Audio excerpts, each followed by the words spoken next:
Em um dos melhores capítulos do mangá até agora, o Nakaba fez a revelação mais feliz que poderia ser feita. Scanno está vivo e ele e a Merlin são os pais da Gawain. Obviamente não é tão simples assim. Essa revelação, ela explica algumas coisas, mas também ela abre algumas perguntas. E por mais que muitos fãs já considerassem essa possibilidade de ela ser filha deles, inclusive nós já falamos sobre essa possibilidade aqui no canal, a revelação não foi menos emocionante por causa disso. Porque pessoalmente, eu admito que ao abrir aquela página foi preenchido por uma felicidade tão genuína que meus olhos até encheram de água. Então, coloca aí nos comentários qual foi a sua reação, o que você sentiu nessa hora dessa revelação. E obviamente nós começaremos comentando sobre a grande revelação, mas antes, deixa logo aí o seu like para ajudar o YouTube a impulsionar esse vídeo para o máximo de gente possível.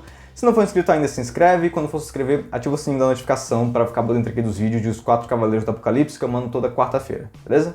Dito tudo isso, continuemos com a análise.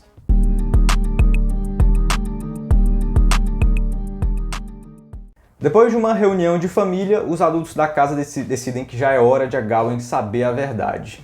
Então já podemos esperar uma cena deles contando pra ela, né? Eu acredito que acho que vai ser muito mais uma surpresa do que um baque, né? Porque ela já foi criada pelos avós mesmo e não tinha muito apreço pelo pai de mentira, então acredito aí que a dinâmica familiar vai continuar basicamente a mesma. Ela só vai ficar bem surpresa mesmo. Agora vamos para as perguntas que essa revelação trouxe.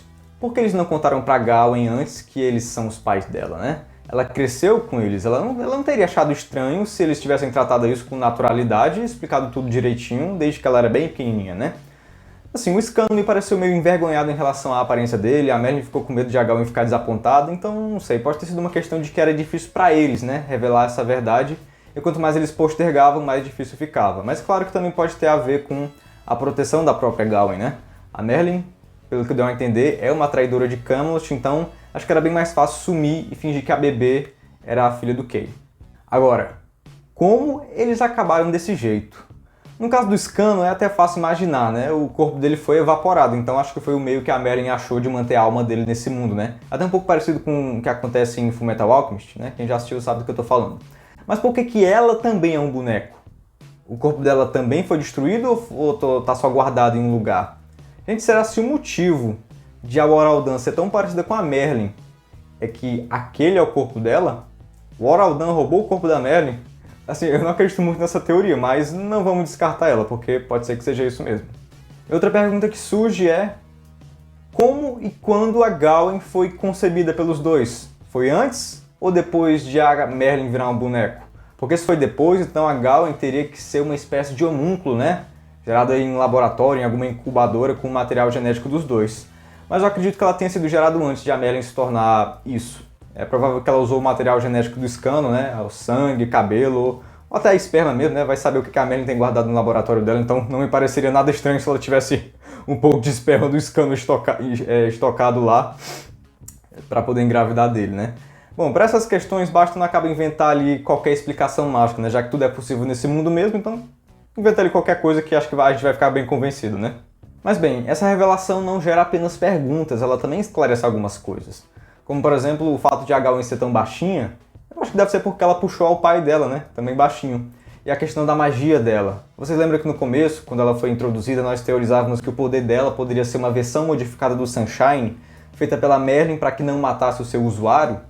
Assim, tudo bem, essa teoria ainda não foi por água abaixo, pode ser que seja isso ainda, mas acho que agora faz sentido pensar que na verdade é uma magia inata dela, porque já que o Scanno passou a vida inteira dele com o Sunshine, acho que faz algum sentido que ele tenha passado esse poder para sua prole, né? De alguma forma isso se misturou à essência do próprio Scanno e passou isso para a filha dele, né? Acho que faria sentido pensar isso. Mas a outra possibilidade ela ainda é possível, acho que não sabe ainda se é inato ou não. Mas acho que deve ser isso, essa outra possibilidade de agora. E mais uma coisa, vocês se lembram daquela minha teoria que a Merlin poderia ser irmã do Rei Arthur? Tipo uma espécie de adaptação da Morgana? Se essa teoria estiver correta, isso significa que a Gawain é sim sobrinha de sangue dele. Nós ainda não sabemos muito sobre a origem do Arthur, mas acho que isso aí é uma possibilidade. Agora, sobre a batalha contra o Balin, eu com certeza acertei em ter apostado nela, né? Agora, como será que vai ser a dinâmica entre eles após ele ter sido derrotado pela primeira vez na vida, muito provavelmente, né? Acredito que ele vai querer seguir ela pra onde ela for, né? Tipo, você me venceu agora, eu pertenço a você e agora você é seu servo. Vamos ver aqui na sala de análise o que o nosso membro, o Carlos, comentou sobre isso. Ele fez aqui a análise dele sobre essa batalha. Será que no futuro, depois da sua derrota contra Gawain, o Balin pode despertar uma segunda habilidade mágica que seria algo mais ofensivo, que seria um ótimo jeito dele poder cobrir sua fraqueza? O Nakaba só tem que ter cuidado para não tornar ele invencível de verdade, né? Porque acho que um personagem totalmente invencível, que não está nem entre os protagonistas, poderia não ser tão interessante assim, né? Ele escreveu mais. E talvez o Balin pode ser uma tentativa da Merlin antes da Gawain. E talvez o Balin, por nunca ter experienciado a derrota, isso atrapalhou no seu desenvolvimento de poder. Ou seja, ele não está no seu auge. Que ele ainda pode ficar mais forte, eu acredito que pode sim. Agora essa parte aqui, o Balin pode ser uma tentativa da Merlin antes da Gawain, né? Cara, será se isso estiver correto, será se é por isso que o Nakaba está querendo criar essa relação entre eles dois, que a gente estava até falando sobre isso em vídeos passados, que eu até falei que poderia até gerar um romance entre eles? Será se é por isso que os dois, de certa forma, são até irmãos, criados ali pela mesma cientista, pela mesma maga?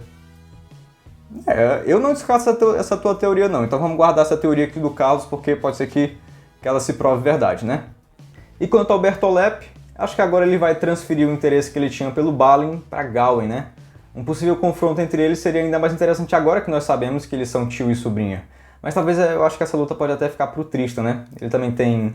Acho que uma dinâmica entre ele e o Daemon também seria interessante, né? Por causa da relação dele com a Falsa Isolde. E já que Gawain e a Falsa Isolde são primas, talvez o nome verdadeiro dela seja Yue, né?